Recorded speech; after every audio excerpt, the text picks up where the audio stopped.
February 22nd, 2021 meeting of the Environmental Review Board. We have present myself, David Horowitz, and Ivan Alter.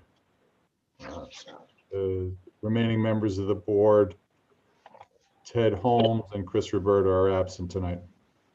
Also in attendance, Dennis Corelli, the town's environmental coordinator, Drew Gamels, counsel to the town, and have a little doggy with us tonight too. First order of business on the agenda. Actually, we're going to switch things around a little bit. The appeal of the matter on Glendale Road will handle second, so that the applicant on the Varus Grace Lane permit doesn't have to hang around and wait for a long executive session to finish on the other. But the first order of business is approval of the minutes from the meeting of January 25th. I had just a couple of nits. I'll send these, Dennis, and you can forward them. But just for the record,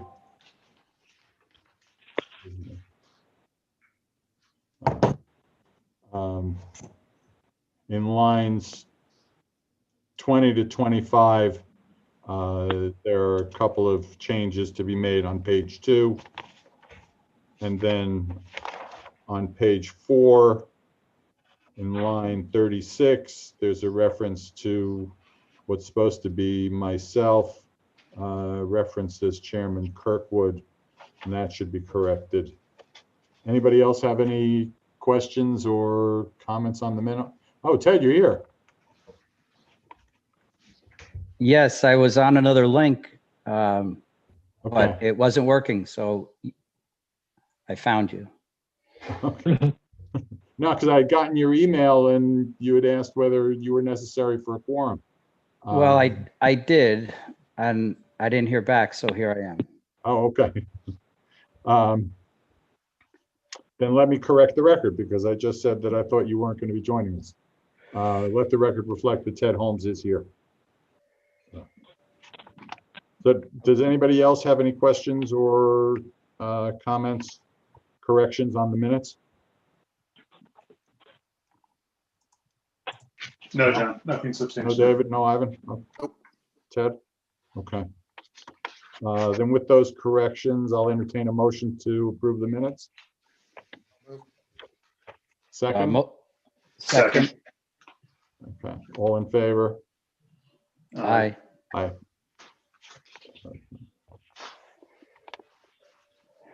So then the next item on the agenda is the wetlands permit for Ramon Varus, 14 Grace Lane.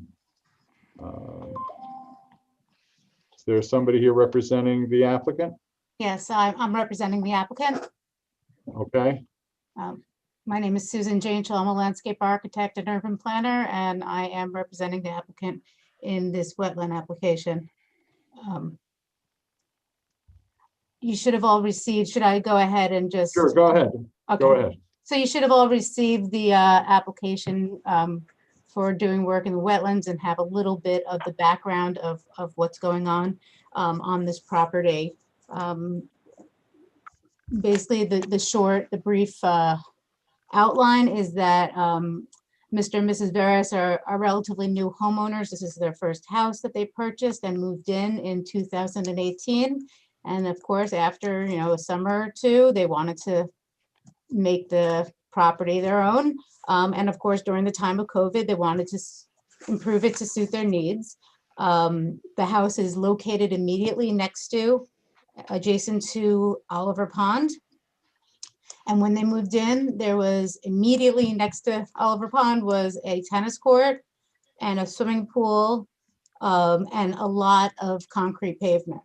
and that didn't suit their needs at all. They wanted it to be softer. They wanted to be more along the lines of a naturalistic setting, but of course the pool is there, and they removed the tennis court.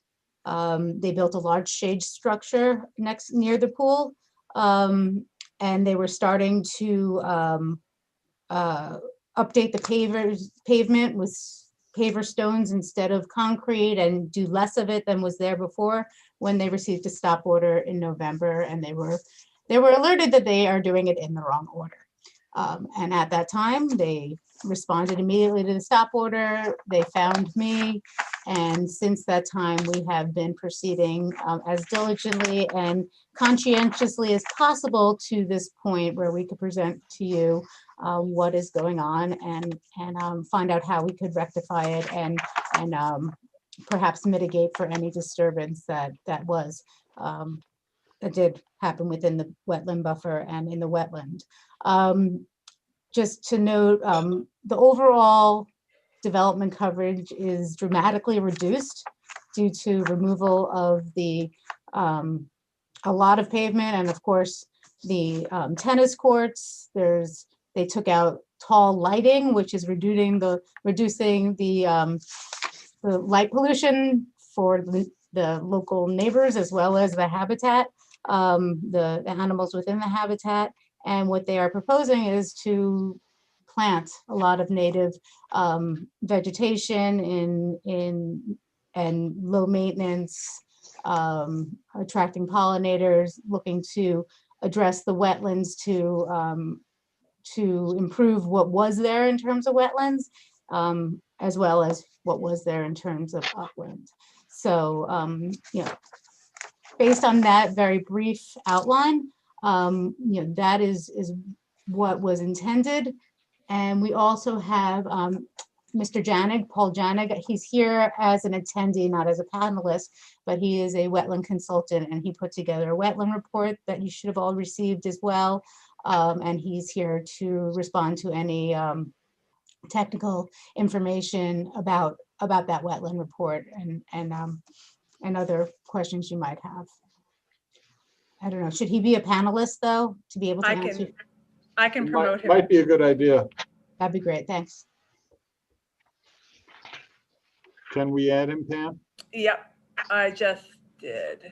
So he should be, there he is. Excellent.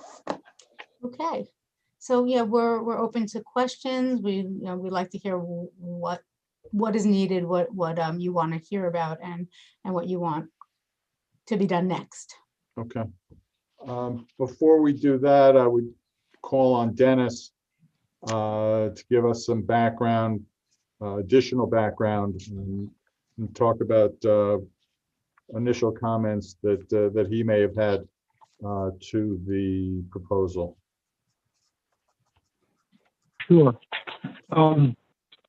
Yeah, I guess as Susan had mentioned, the building department had put a stop work order because some of the elements also required a building permit. So I did get to visit the property shortly thereafter and see what was completed in addition to what they were in the middle of completing. And so, everything was stabilized in terms of erosion controls. And at that time, I believe it was like in early December, told them what was required in terms of completing the application, which they did. And now that I've sort of had this opportunity to review everything, in an attempt in my own mind, and maybe with the help of the board to try to corral all of this, I kind of see this as three different sort of areas or impact scenarios. I would say the one, being the largest in terms of sort of, acreage and, visual impact is obviously all the activity that's going on in the buffer. So, there's obviously some removal of pre-existing development, and some of it even based on its location, being so close to the pond edge, obviously, viewed as, something that would be beneficial and positive for that removal. So there is some compensation, I guess, mitigation going on in terms of, what those additional improvements they're looking to do within the buffer. So that was sort of, for me, category 1. Category 2 involved where they're identifying wetland planting, wetland restoration. I would agree that it's a restoration, but some of that restoration is a result of some of the removal and cutting that occurred as a result of the work that was done. So to me, that's more of a even Steven, for lack of a better description. I really wouldn't consider that as anything additional or mitigation or necessarily, could be an improvement to what was there, but you're not creating additional wetlands. And then, of course, the third is the wall, which is, all fill in wetlands. And, in doing some additional research on my own and looking at, aerial photos historically of the shoreline, I was having trouble determining if there was any configuration or any significant change to that shoreline, which would have demonstrated a purpose and need for such a project. And if there, was some concern over erosion control, there's guidelines on New York State DEC's protection of waters page. These hard engineered vertical surfaces are not really the preferred, erosion control measures, but I wonder if you need anything of that magnitude in Oliver Pond. It's not really a tidal environment, nor, or a seawall. And in doing that research on DEC, it's not a DEC wetland, but Oliver Pond has a stream running through it, and therefore it falls under the Protection of Waters program. It's classified as a B surface water. It would require a Protection of Waters permit. And I believe where all the fill is located would also require a permit from the Corps of Engineers under Section 404. So there's 3 agencies that, including Newcastle, that would require a permit for the wall.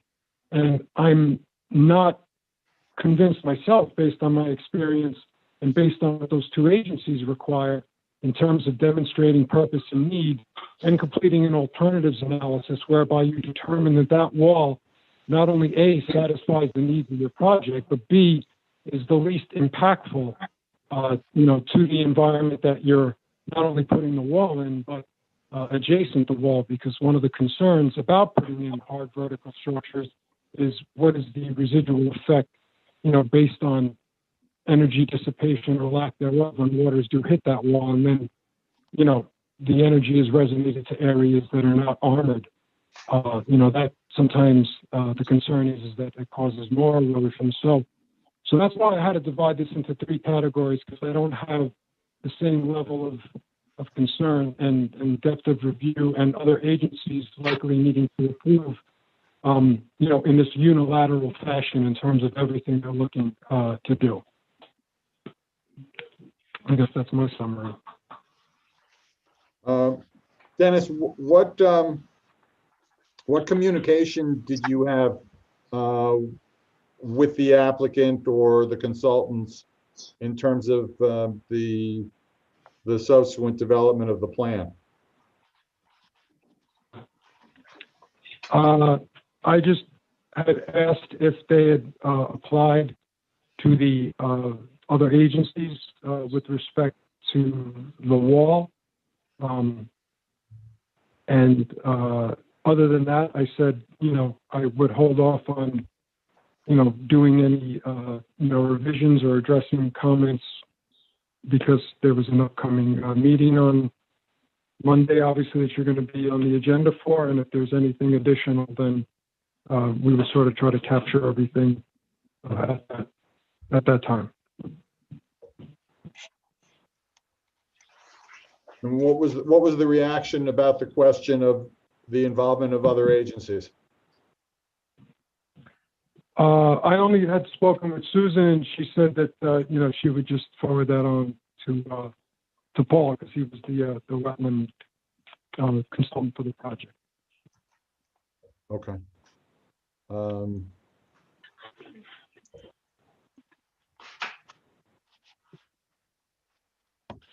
What about the other aspect of the plan beside the wall? I mean, I have one specific question, or actually two, from the plans that were attached, the planting plan and the site improvement plan, as well as the survey, the 3 foldouts. They don't seem to indicate where on here the tennis court used to be. Can somebody point that out? If you could look at figure number 5, you could see the comparison of the old to the new, or the previous to the future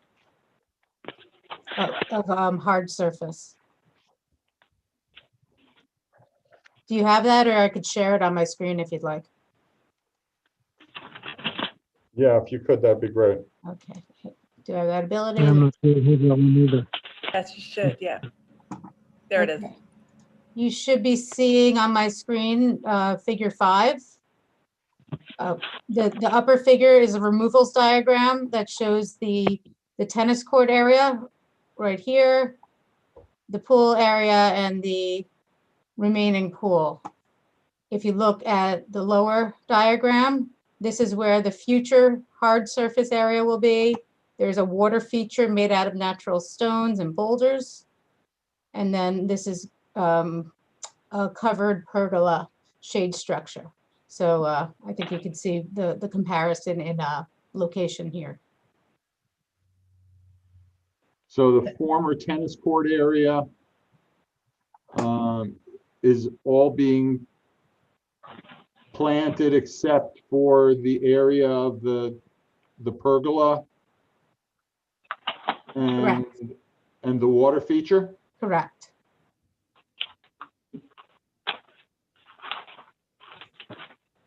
Okay.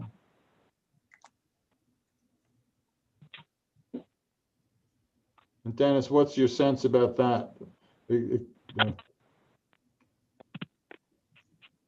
I guess my comment early on, I know that, you know, Susan did identify it as sort of like this preliminary plant listing in the application. And I kind of, to sort of, I think, maybe get to what you're inferring, insinuating, is that, you know, I wanted to get a little more quantification in terms of, you know, the areas, you know, the acreages that are going to be planted, and then, you know, you would get down to more details as far as, you know, what are we talking about in terms of numbers of plants, their location, spacing, et cetera. So, I mean, right now I'm just, you know, kind of looking at everything more in a qualitative sense, because that's what was provided. Well, I didn't provide a constructible planting plan per se. What we did provide at this stage is what you'll see on sheet L2, which shows you the areas of perennials or pollinator gardens and seeding, and then a general conceptual understanding of the numbers of plantings without an actual number put in place. We can establish that as time goes forward, but you can see what's thought to be proposed. And this is based on the typical spacing of the vegetation. And there's a lot more design thought to it too, but I don't have to go into that too much. Unless you want to hear it, I could tell you all about it. Can I ask this water feature? Yes. Is this an active feature, or is this? It is, if you look in this picture on the top left-hand corner, it's partially constructed. Basically, there's a little pond type of an area at the bottom, and it's sort of a waterfall that goes down in little, like a stepping kind of waterfall that comes down to the bottom, and there's a motor function, so you've recycled water within that water feature. So it pumps up and then drains down in a man-made channel? Exactly. Into it. Okay. So it's a closed system? It's a closed system.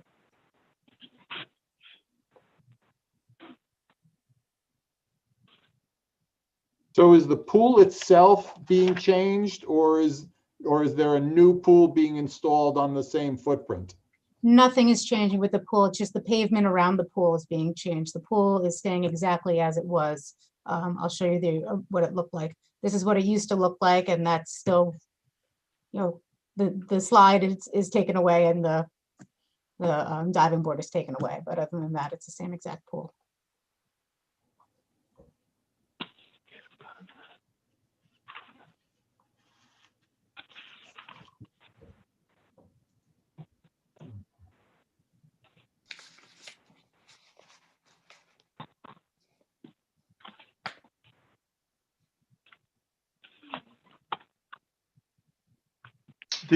Another question, the entity that was doing all this work for the homeowner, were they a licensed contractor, do you know?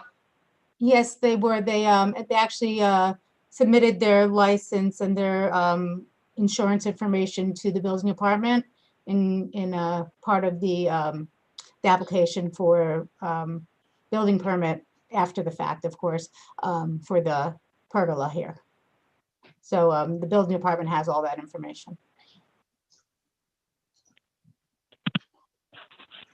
And is there any information about how they built the pond side rock walls and any of that?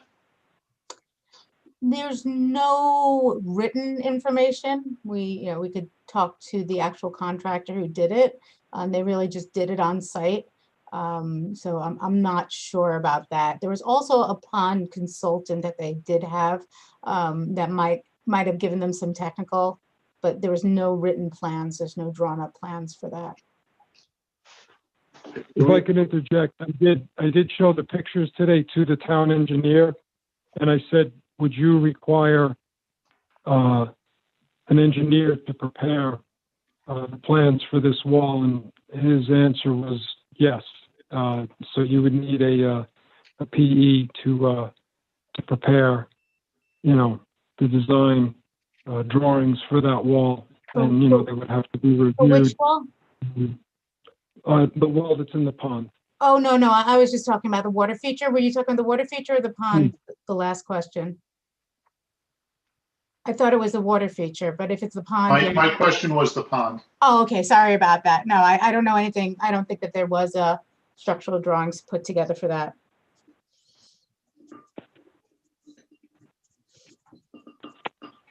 And Dennis, you're saying that the engineer would want to see that? It would be required based on sort of the dimensions that were provided in your description, as well as what he was attempting to scale from the photograph. Okay, so we would need to get at least better dimensions, at least more exact dimensions. Because I personally did not actually take that dimension, so we would want to get you more exact. No, that's fine. And obviously, Mr. Horowitz knows this better than me being an engineer, but, all the requirements that would go with that, as far as, and I'm just spouting terms here, the underpinning and, just everything else regards to the stability of that wall. Because obviously, this is a feature in a waterway, that obviously is going to be subject to freeze thaw, obviously is going to be subject to some form of, I would say, wind fetch. Obviously, it's not a title. You got the forces of the property pushing against it. So there's a lot here that, it may look nice when it's done. It obviously serves a decorative function, I'm sure, at some level, but it's doing work as well. So that needs to be vetted and justified.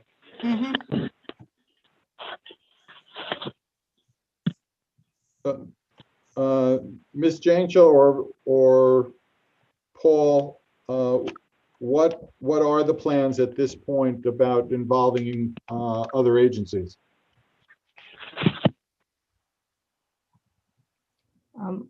Paul, you're muted.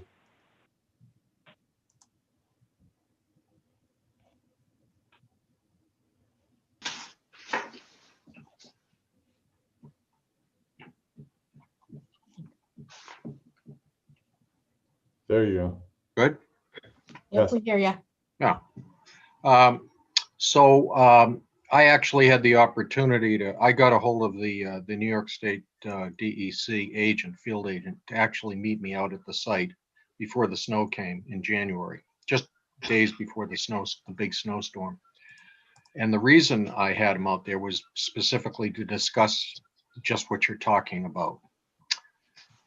If you look at the DEC's map that's published, it's in my report, but it basically shows that at the far end of Oliver Pond, they have jurisdiction as far as the wetland goes, but it doesn't extend down onto our property. But having said that, I felt it a good idea to have them out there just to get their take on the whole thing, and also to show them what went on. And the upshot of it was the agent, yeah, there you go. So that's what they have in their office. So, but when I see something like that, I always like to have them out there anyways, if there's some question mark, and particularly because there's an being reviewed by the town. So the agent walked the site, and I gave him a synopsis of what had transpired, and his takeaway message was he clearly didn't need a wetlands permit from his agency, and so you wouldn't need one from the Army Corps, but there may be a disturbance of waterways, that is the edge of the water channel, which Dennis had just brought up, may be in order, but he couldn't tell me definitively if that was going to be the case or not. And he was to get back to me. He has yet to have gotten back to me, though. So as far as that goes, I wanted to get some feedback from him, since he's actually been out there. And then at that point, based on what he says, we'll file our drawings and our package, pretty much what we gave your board, to get a decision as to whether they want to have jurisdiction and require that or not. Because I think either way, you're going to want to know. I can't just say right off the top of my head we won't need one. You're going to want to hear from the agency or not. So that's where we are. So we've actually started inquiries on that, but they haven't been able to definitively tell us whether we need to or not yet. But we'll get something from them. Do you have any sense of timing as to when they're going to get back to you, or they didn't promise anything? Well, the staffing is they're 25% in the office and 75% at home, and they rotate coming in. So it's a hit or miss, but they're pretty good at getting back to me. But that fellow maybe, but getting a review process in-house, that could take some time. But it's in the works. Okay. And what about the Army Corps? Are they? Well, they would be copied on this anyways. So we would send it out to both of them.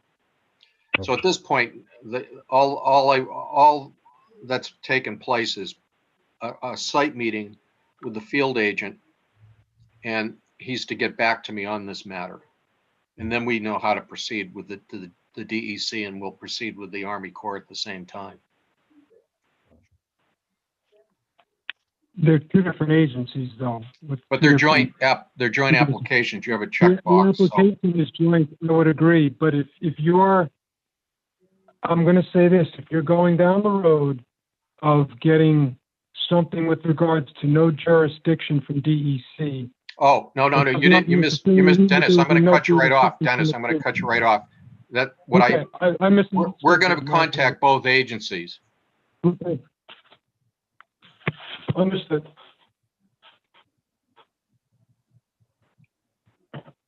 The reason why you contact the DEC first is because they're actually available.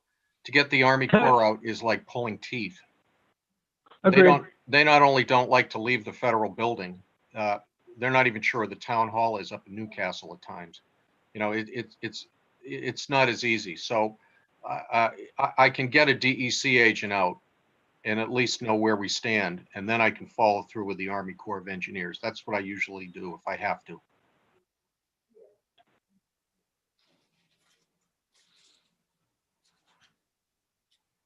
Well,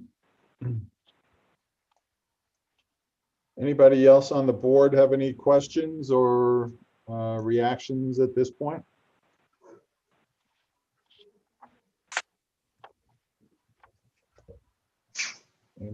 I don't. Is the floating dock part of the project? The floating dock is new.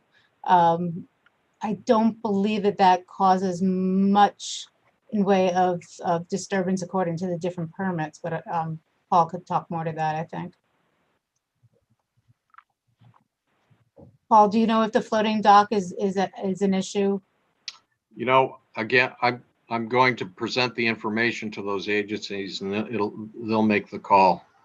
Mhm. I mean, it's not going to destroy the polar caps between you and me, but I'd rather have them make the decision. Right.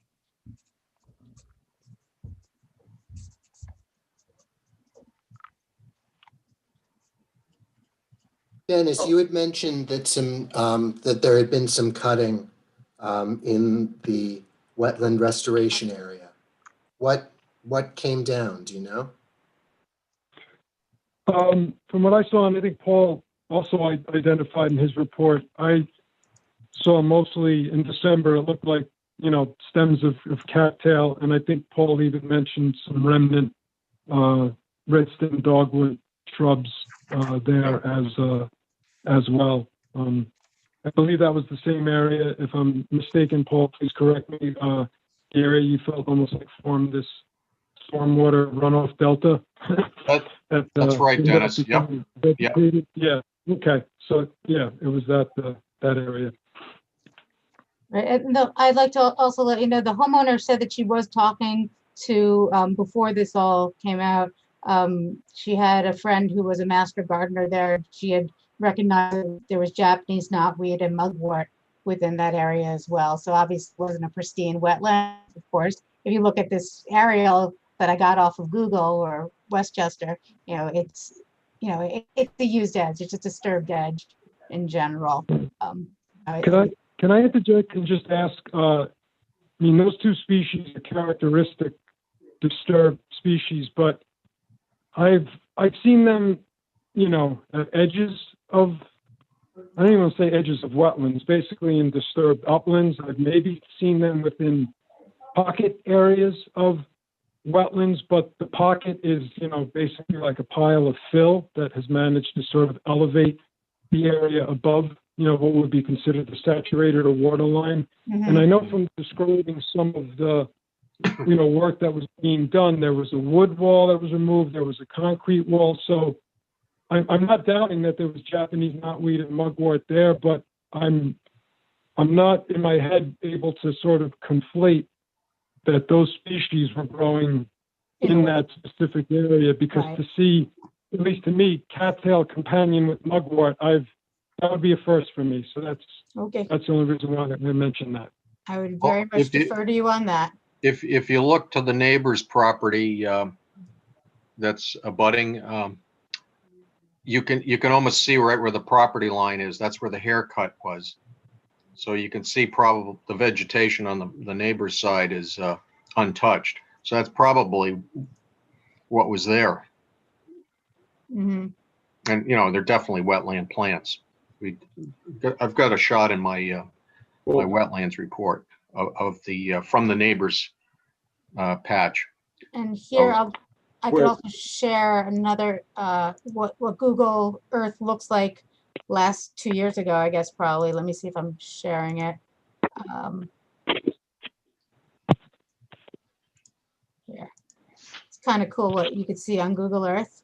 But this is what it used to look like. So, there was, I guess it was maintained over along the edge there, and then you had whatever ended up growing off. It doesn't look like that was really a shelf or anything there, but this is the area of the wetlands that we're talking about.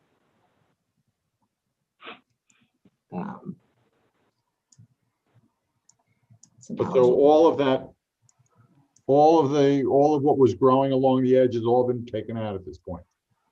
Yeah, I think that it was more of a seasonal kind of thing. I don't think it's not like a tree like this, or like these are trees. I'm not quite sure what those were. If you look at the old photos that we have from Zillow, the old photos. Let me just go back here. That's where I got the photos in the report that I shared. Yeah, hard to tell. It's pretty hard to tell, but it's pretty scruffy. I think it's.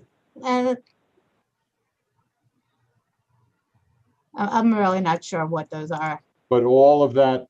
All this is gone. bordering, that's all gone. Yeah. Yeah. And the trees bordering the pool. No, this I believe, let's see, I'm not sure. The ones over here are still there. The ones to the left in that photo are definitely still there. Let me see the photos that we have now. So the trees that are over here are definitely still there. And I think there was one little cedar that was here. Yeah, that's not there now. Yeah, that doesn't look like it's there That's now. gone, yeah. Yeah. But if I could, that old photograph, one of the interesting things that was, yeah, look at the night lights that were there. Right. And I think there's a neighbor two lots down that still has one of the old tennis courts up with the night lights. So that must have been a fun thing if you were a neighbor to look at.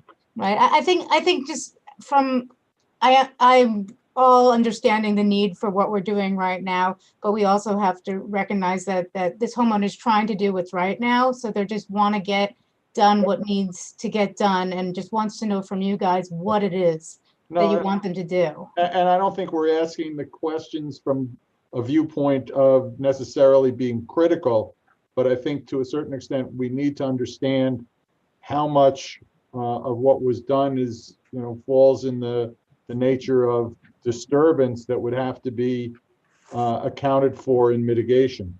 Were we to approve a plan. Yeah. And so I for one, am just trying to get, an adequate picture of what was there as opposed to, what's now been removed. Do we have the old survey? We have the property survey here. Yeah. Well, that's kind of interesting, because look what it shows. It shows the retaining wall that was along the tennis court. Those are railroad ties. I mean, there's pieces of those still around. Right. And it doesn't. I would think if they went through the trouble of showing that retaining wall, where the pool is, there may not have been a retaining wall of any sort there. Right. Because he's not showing it, or she's not showing it. Presumably not. If you look at the, I think there's an aerial photo in GIS from 2010 that you can see. There's a couple of boats like turned upside down that are kind of dragged to the side part of the shore. It just looked like a shoreline, frankly. Kind of you could drag the boat in and out. And there was also a little storage structure here, and it looks like there was a little dock of some sort that came out in this location. Right. So, in consideration too, that we're, in the environmental protection overlay district, even if the other agencies, claim no jurisdiction or don't have an issue, how is that wall, a two-tiered vertical face? How's that a functional improvement to what was there? That's kind of what or in the early stages, I'm just being blunt. That's what I'm wrestling with. Right.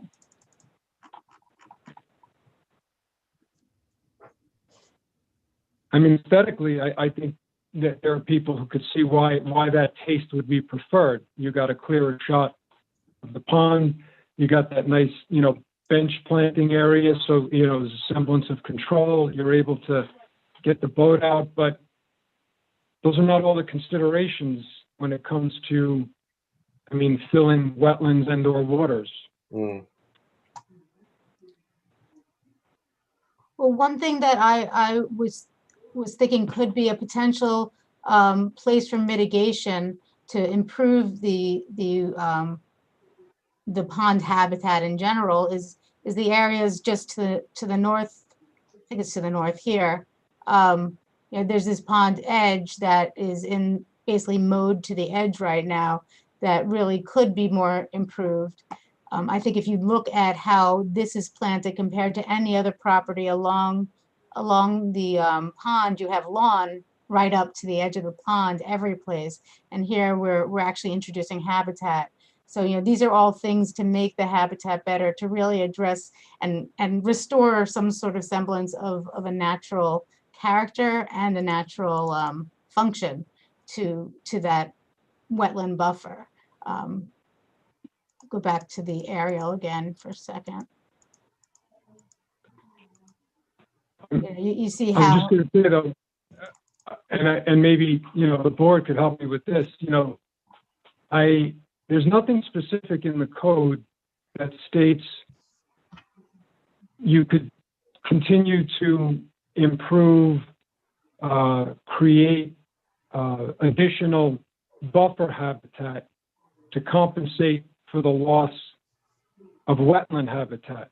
So in the place I'm at is we would need, you know, assuming the wall could stay, quantification, volume, area of what was impacted, what was, you know, water that is not water anymore, what was subaquatic, it's not subaquatic. And then the mitigation for that is, do you have somewhere on the property where you can create that? Not make a buffer better, not make, you know what I mean? Not improve it like it shows the ratios of, you know, 1.5 to 1 and 2 to 1 in the environmental protection overlay district for the impacts. It's very specific to that. So again, sticking to the code, that's kind of what you're bound by, unless someone tells me different or I'm looking at, you know, there's another way to look at it potentially.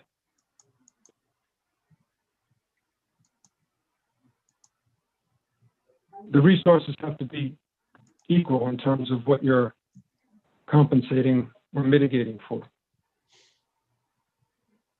well, the other question I have, I think Paul touched on it in his report towards the end of the report. At this stage, would it cause more harm than good to take out the wall rather than mitigate it? Oh, so to give you that, you know what? I don't think we could provide an avenue for, well, congratulations for getting it in.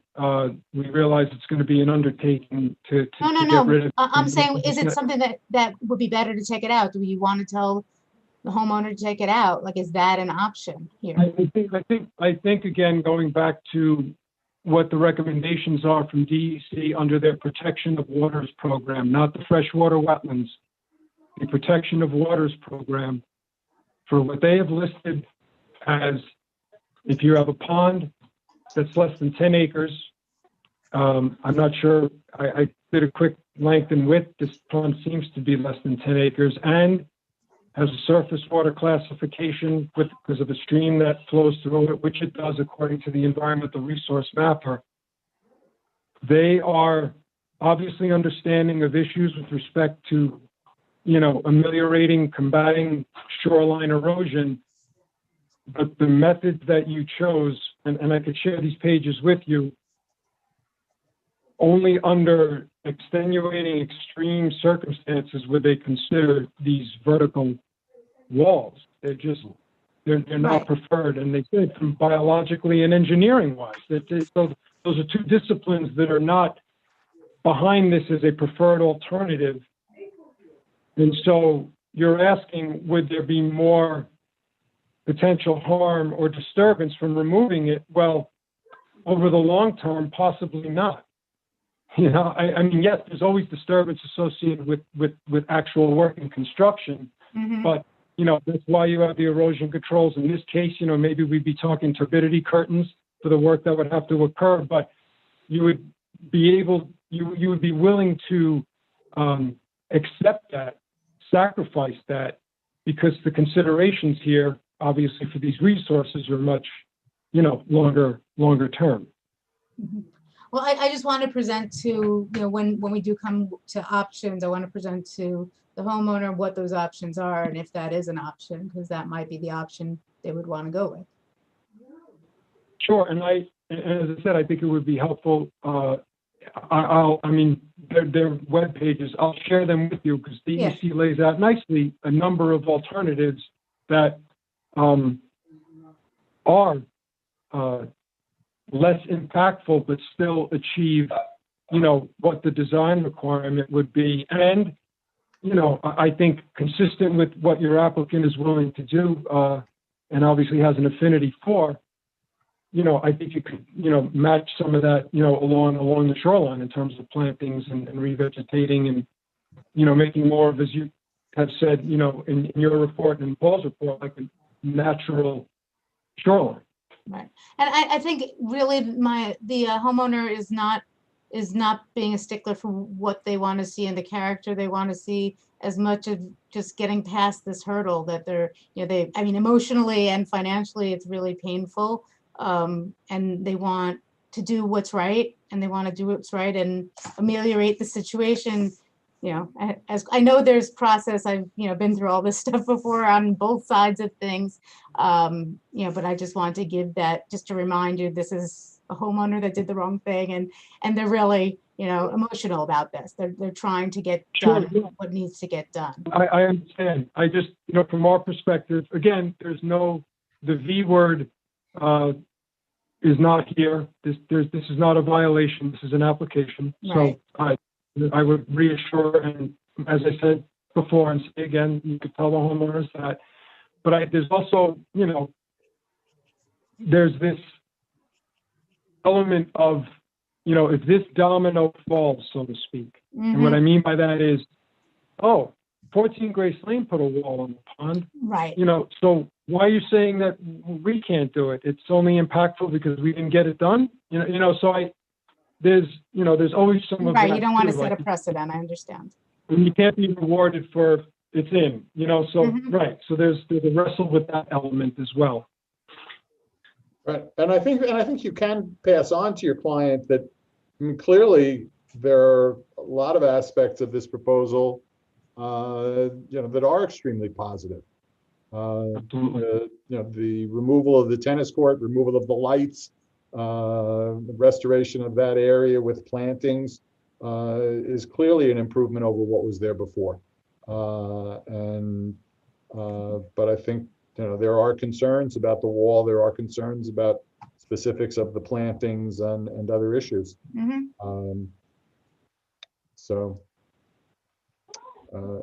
Anybody else? Yeah, one thing I mean, this is just an engineering consideration, but looking at that photograph that went along the shoreline, I would think just it would be, I'm not going to say about all the walls, but the wall, I would think because of the change in grade, you'd surely have to have a wall along the pool side before you got to the shore, just because of the angle change. I mean, some type.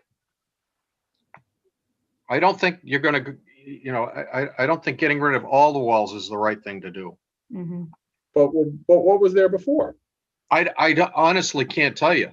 Yeah, in the Google Earth sort of imagery, it looks like it was a pretty steep drop, just covered by vines or vegetation or something.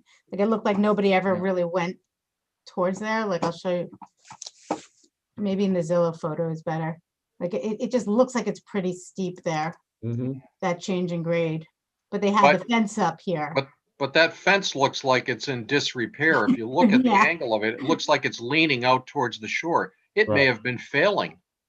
That's true. Maybe there was a wall underneath it. But that aside, I would think that would be a good standard engineering practice for somebody to put some type of wall between the pool and the shoreline, just to be prudent. Well, God forbid the pool started buckling. No, I agree. And then at that point, though, you could be out of the wetland, is my point. You know. Well, so now you're putting a wall. I'm not saying the wall. Yeah, I'm not saying the wall as it stands has to necessarily, but I'm saying that probably it would be a good idea to at least on some plan show a wall there. somewhere between the edge of the pool and the shoreline. Right. Obviously, this was something that was built in 1950s, and the site shouldn't have had this feature in the first place, but Hmm. it'd be hard to, yeah, I mean, at least the tennis court definitely would have been. I mean, it's just striking to me, like, you know, that this aerial is amazing to me, how much hard surface right next to the pond there was. You Oh, know, yeah. Yeah, it looks like it's possible that it was even built on fill. Yeah, Could have been, Well, That may not have been the natural shoreline of the pond. right? Yeah, that's right. I mean, look, yeah, if you look at the shape of the pond here, it just gets very flat over there. What was the surface of the tennis court? I'm not really sure. I think it was clay, but I'm not really sure. I think there was an underground sort of drainage that was going on. Yeah. Hmm.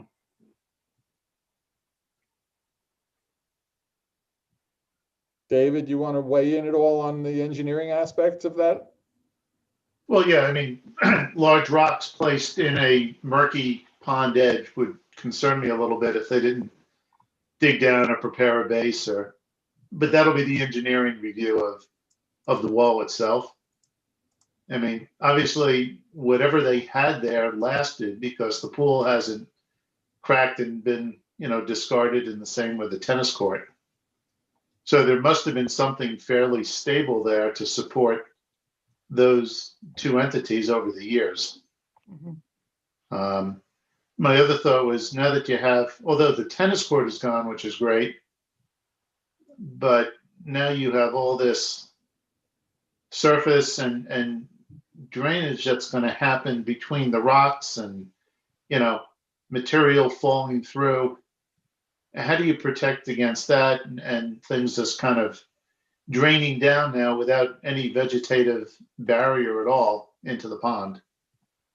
You have a straight hard surface runoff. Hmm. And then my other question would be, with all of the,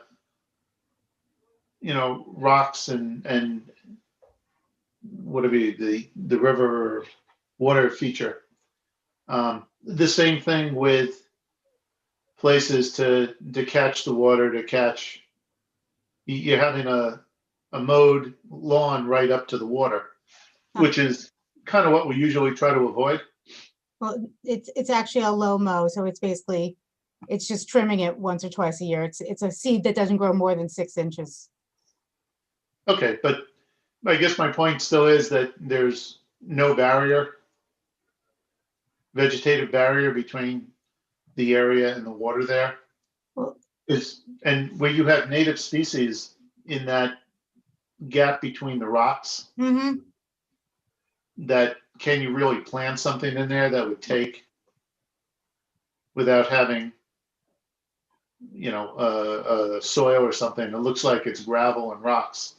right? So I'm not sure how much anything would Native take. sedges, they're like, grasses that really grow in minimal kind of surface area. But yes, I understand we'd have to find the right species for that condition that could deal with the wet and minimal area to spread. But that was the vision, is native sedges. It wasn't to be flowering perennials, but rather grasses that would live in a more tough environment there. But one thing that I did want to note, one thought was to address some of the runoff that you're talking about by doing some sort of macro topography, macro contouring to push the water back to an area here, which would provide a little rain garden area as well. It's all about moving it so the water doesn't drain towards the pond, but away from the pond wherever possible. you wouldn't be pushing it towards the septic though, right? That's something Well, the when septic's building uphill. Okay, all right. I mean, This so is Cool, yeah. you'd be pushing the water back into the area of the pool then? no, this area. Basically, this is where the rain garden would be. Right? So, Yeah, I was talking about the downslope where anything, right there, and the low mow area and the pollinator garden, that whatever comes off of that area goes into the pond directly, as opposed to some vegetative barrier that would try to filter out that material or that flow or drainage or whatever you want to call it.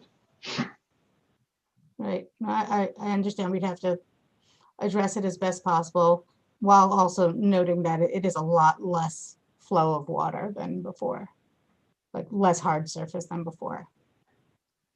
Yeah, no, absolutely. Having the tennis court gone is That's a major.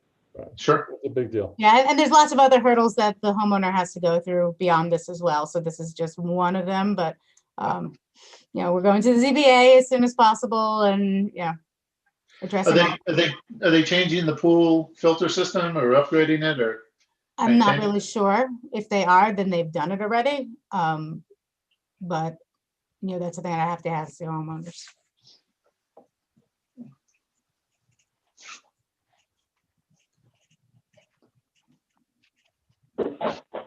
Because then even, things like the pool drain down and the normal, Mhm. procedures that we talk about when we have pools in or near a wetland area. Those concerns would kick in too. Right. Mhm.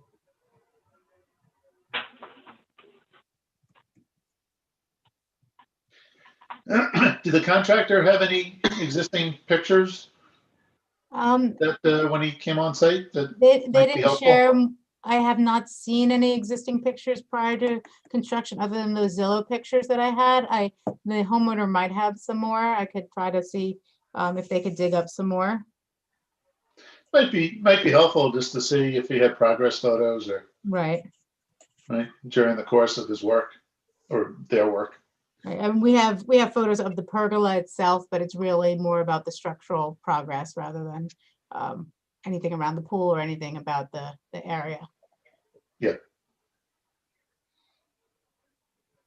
And then what are you doing with the drainage off of the roof of that pergola? The drainage off of the roof here, that was going to go back to that rain garden area that I had showed before. Is that a solid roof? The dream was to put in a green roof, actually. And now we're just waiting on building permits to see if that's even a potential or not. But that's what they wanted to do. And what's the nature of the application before the ZBA? It's about development coverage, because although it's being reduced by about 28 or 29%, it's still above what is allowable for the site. So previously it was let's see, I think the allowable maximum permitted is 12,836. But the proposed development coverage is 16,500. So I'm not sure how that's going to go, but we're going to present it in the same way that it's a tremendous reduction than if we had left it, or if the applicant had left it how it was originally, and seeing it as really an improvement in terms of coverage. But I'm not sure, how the zoning board is going to feel about that, but we'll see. We'll see. So am I to understand, just curious question, if all you were proposed to do was remove the tennis court, you still would have been over coverage? I'm pretty sure that's true. Okay. Or we're close to it. I'm not sure exactly. I should do that calculation, but thank you for that question. I have those numbers. Yeah, that was my consultant side coming out. That's why I was curious. Yeah. I have all the numbers here, so that'll tell us. So the tennis court is 7,920, and the original.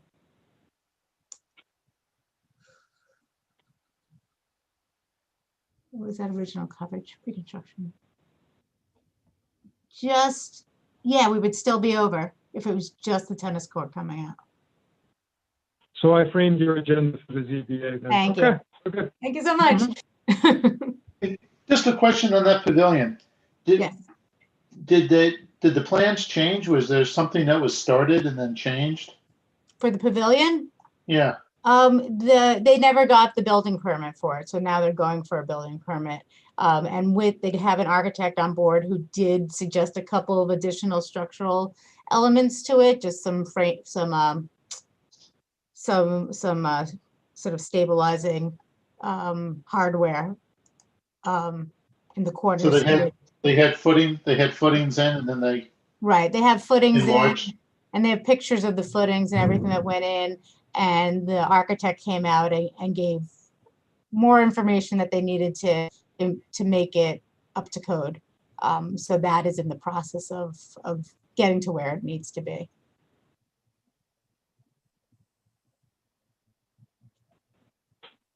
But yeah, they just went and did it without any plans. Just, you know, the owner's really like creative and really visual and has, you know, has dreams and really interesting and really like goes for it. You know, but you know, in today's day and age, we need plans. We need plans.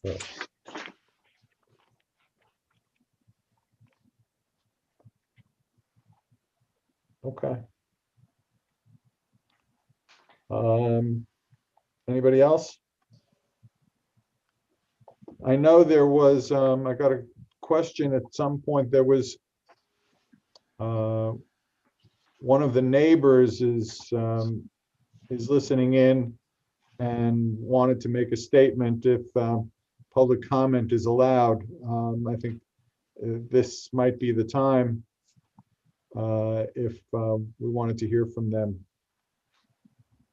All right, let me, Mr. Riley, you please unmute yourself? Okay, can you hear me? Yes. Terrific. Well, thank you to the board for taking public comment. I appreciate this opportunity. We live at 15 Grace Lane, so we are directly across the street from the site that you're discussing here. As you mentioned before, the Varuses have been on this property since 2018. Prior to that time, this gorgeous property was vacant for several years and had fallen into a state of absolute disrepair, with oil tanks thrown on the property, sheds collapsed, fallen trees, the rusted, dilapidated tennis court fence and the lights. And it's just been an absolute pleasure to see them go through this journey and beautify the property, which improves the view from my living room day by day. Before, we would never even look out our living room window. And now we have a property across the street, which should be the, you know, on the cover of Westchester Magazine. It's just frankly that gorgeous, all of the work that they've done. So we are, you know, I understand the process here, and I appreciate the efforts of the board to make sure that Oliver Pond stays healthy, because that is, of course, important to our whole neighborhood. But for speaking for myself and the neighbors around me, you know, we sometimes just marvel at the work that the Varuses have done, and we're so grateful for them to be in our neighborhood. Dennis, I appreciate your comments before, and you might recall you helped us with a tree permit on our property last summer, where we took down several large trees, and I know I appreciate the passion for your job here, and I understand the slippery slope comments. There's a flip side to that. If people don't think they can go through the bureaucratic process and get through these stages, then they might not take the initiative to follow their dreams and improve properties that really need improvement. And so, you know, while I understand there was probably some process, a lot of process, it sounds, that the Varuses perhaps should have gone through, it's important that they still be encouraged to do what is essentially the right thing and take this property to really achieve its probably what was its former glory from back in the 50s. So that's all I had to say. I don't want to take up too much of your time in this evening, but thank you for all of your efforts. We appreciate you coming, quote unquote, coming out tonight. My pleasure. So, I think Pam said there were one or two more people who were sitting wanting to speak. Yes, Rob Farnham, you can unmute yourself, please.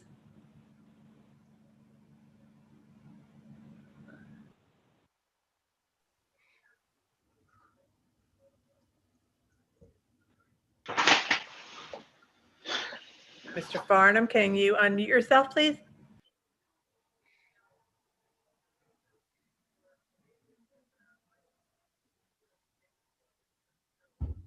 I guess not.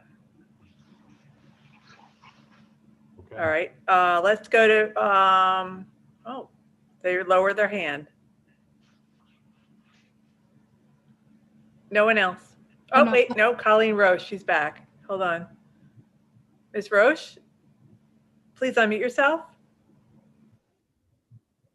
Hello, I have the pleasure of living next door to the Varuses, and they have been such amazing neighbors and have taken such great care in taking wonderful care of their environmental and areas. And I just can't tell you how wonderful it is to live next door to them.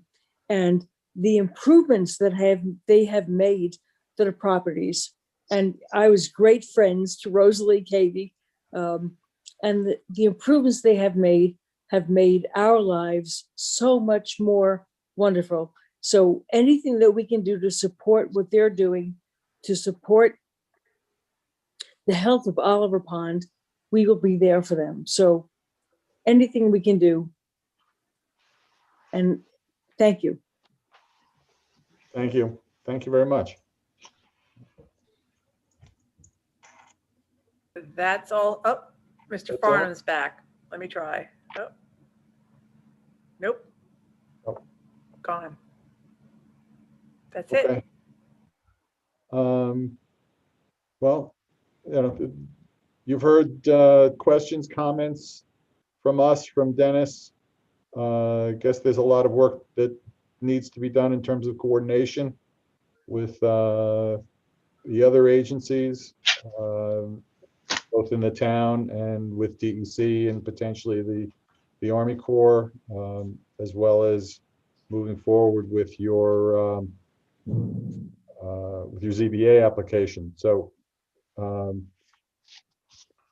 I guess we will wait and see what happens over the next period of time. You know, hopefully the comments have been useful, and the applicant will take them again, you know, in the spirit with which they were intended, to be constructive, not obstructive.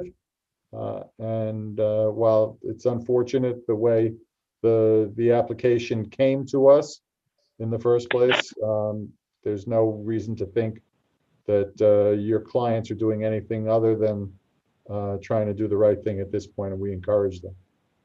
Thank you. Okay. Okay, so then we'll be in communication with Dennis to see what the next steps are Right. and move along the process. And I guess we'll see you again at some point in At this some point. process. Correct. Okay, Thank you very much. thank you Carry very on. much. Thank you. Thank you, guys. Thank you.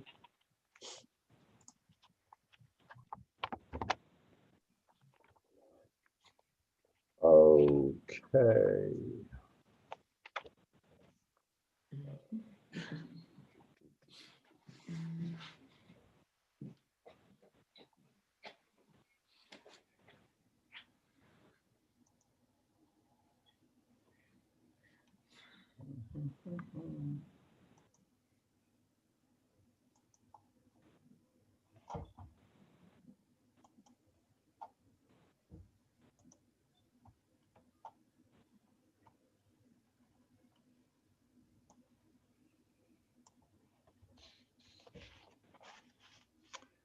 Okay, so the next item on the agenda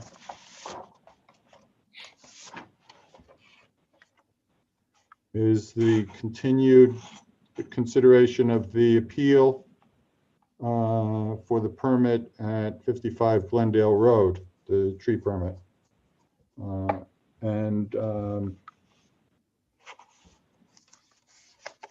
I think for the purposes of tonight, we're going to go into executive session for this discussion. And so I'd like a motion to go into executive session.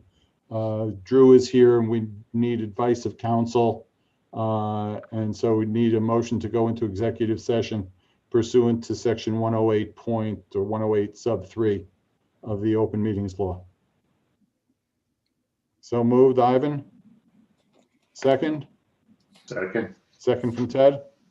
And just so the public knows, we'll be entering a separate Zoom account so everyone can stay on this Zoom link and we will rejoin after executive session. For the board, you should have received an email from me just now with the new link for executive session. So if you all want to pop off this meeting and jump into that meeting, and then we can get going. And then Do we, come back to this one at the end. I'll still be here. It'll just have a sign that says you're in executive session. do we leave this meeting or do something else? You leave Yes. this meeting and then go to the next one, the Right. other link, and then you come back with the link you had previously for this session. And it will still be here. Okay, great. Thank you. Drew, can you send me that again, please? I just sent it to you, Ted, like Oh, 2 minutes ago. I wanted to make sure it was the top of your inbox. yeah, okay. Do you Is that see it? the- It's at everyone's Yeah, I'll get Newcastle it. email. I just. Is, yeah, is no that the problem. same one you sent at 6:22?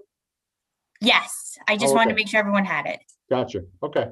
See you all in a minute.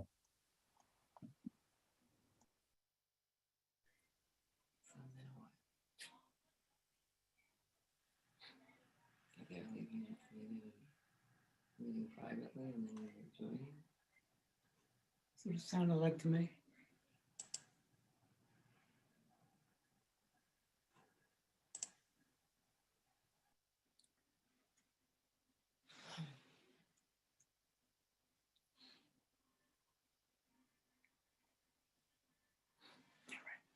I'll call you.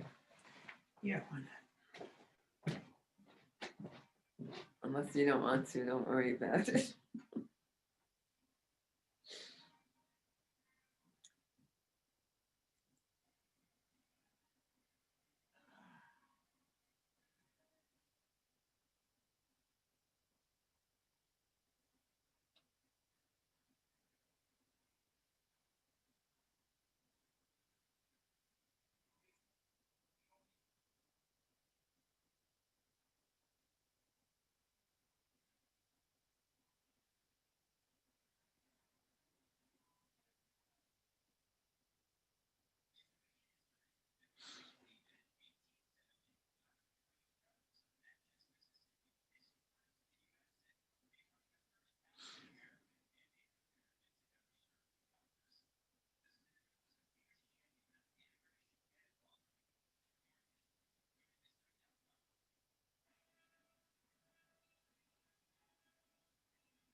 One name for me.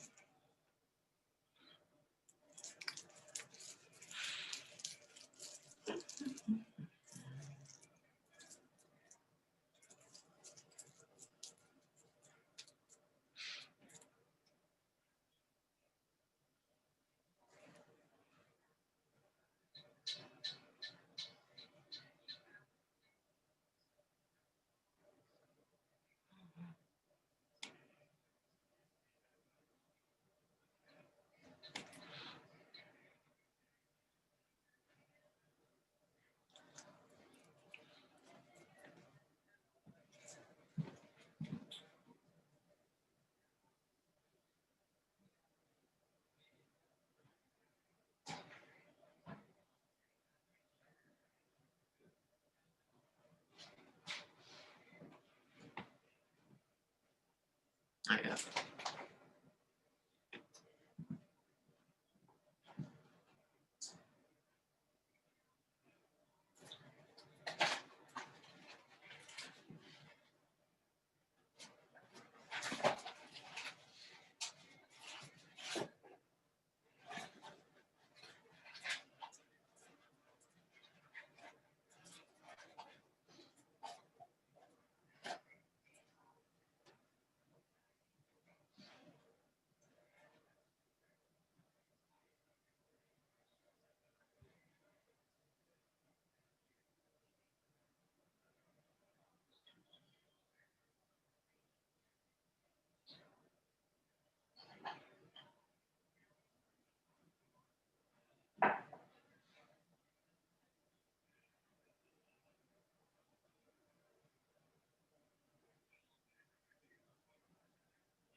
Who's the joke?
This for real?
Some cut off.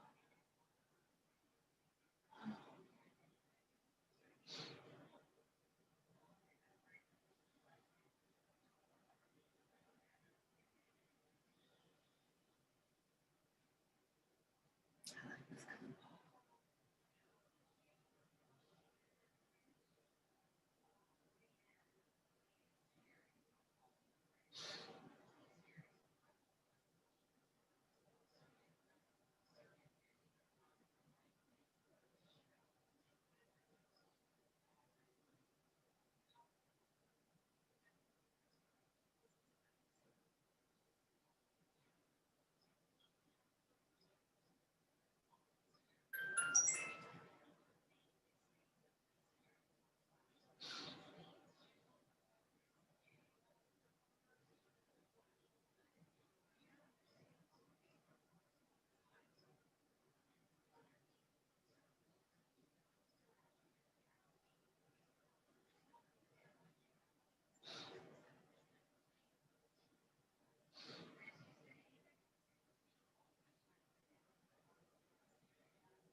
This is ridiculous.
Welcome back.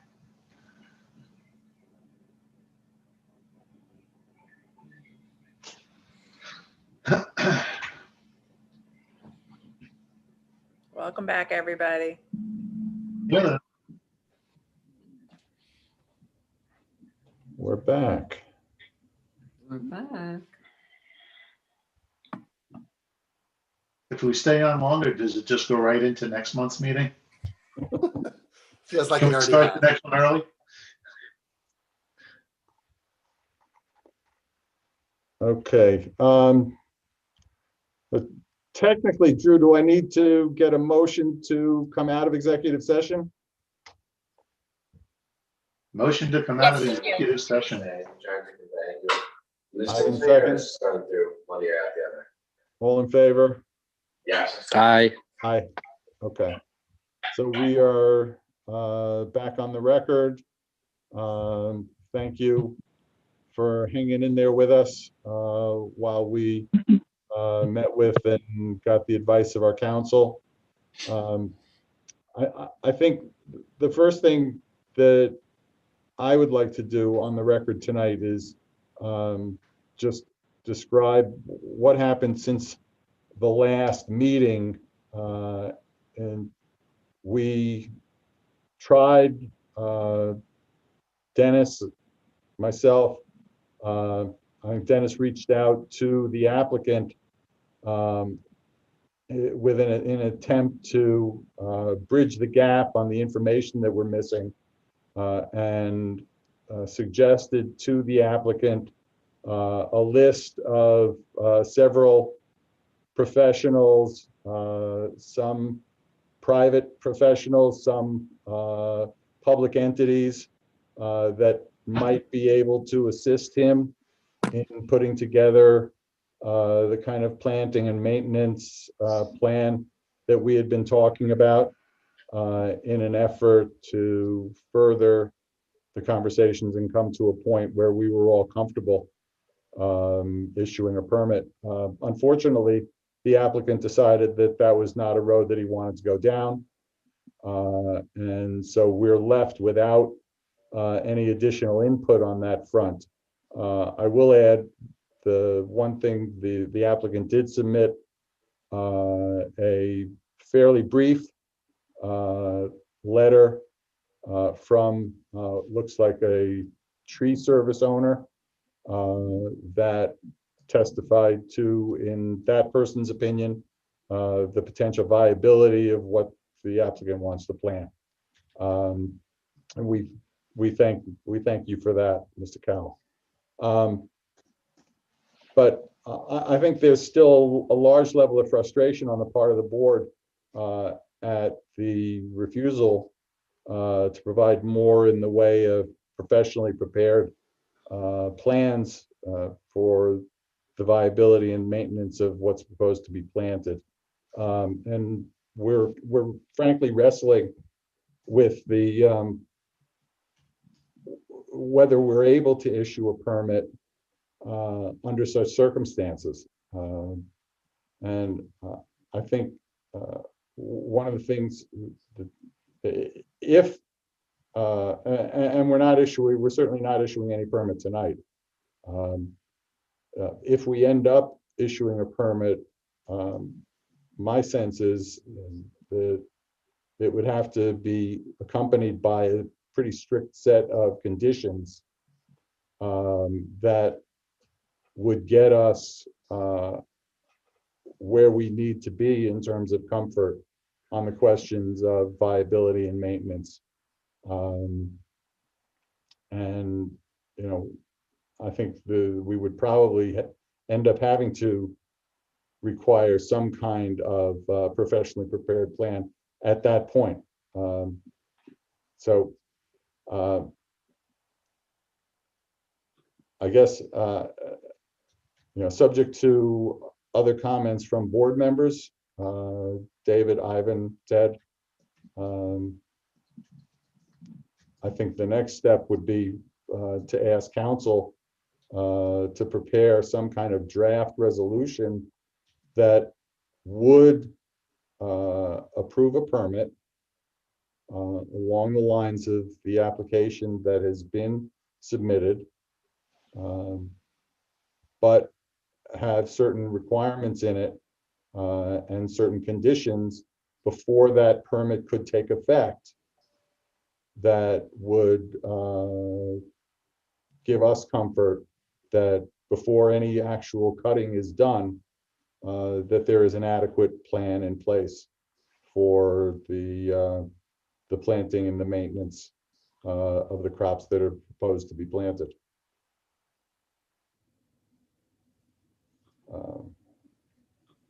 Anybody else?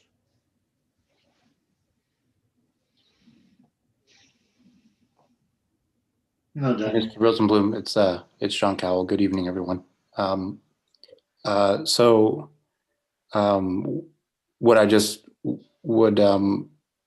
Would that be circulated after the meeting? What you just spoke about, or sometime after the meeting? Well, or were you saying, were you waiting for more input, or?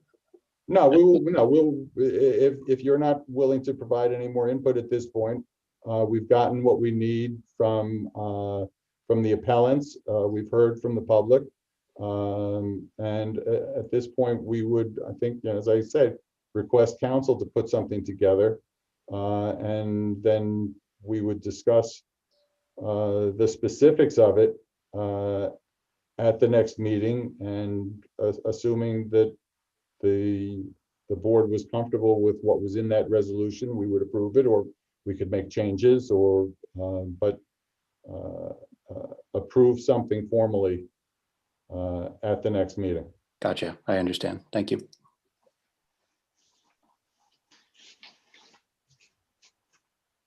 Okay. I will prepare that. Okay. Then that's it. So we will continue. We will table this again for further consideration at the next meeting. Thanks, everyone.